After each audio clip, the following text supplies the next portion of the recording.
Welcome back to my first video in YouTube. आज की video में मोड डाउनलोड करने के लिए मोड वाला ऐप को डाउनलोड करने वाले हैं, तो वीडियो को लास्ट तक देखना। तो चलिए शुरू करते हैं आज की इस वीडियो को। मोड वाला ऐप डाउनलोड करने के लिए क्रोम ब्राउजर को खोले और मैं जो सर्च मार रहा हूँ वो सर्च मारिए और मैं जैसा कर रहा हूँ वैसे करते रहिए। वीडियो को लाइक और चैनल को सब्सक्राइब करके भी रखना और अगले कौन से ऐप के बारे में जानना हो कमेंट में बता देना।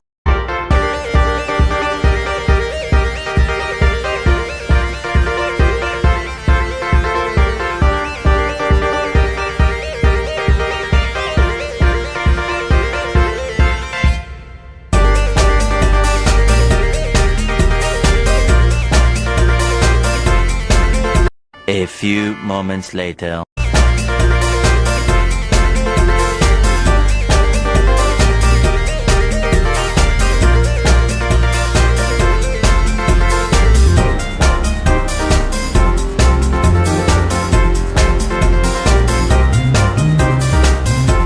जब आपको मेरे जैसे क्रोम ब्राउजर खुले ना तो मेरे जैसे साइड में लेके और वापस से उसे ओपन कर लेना।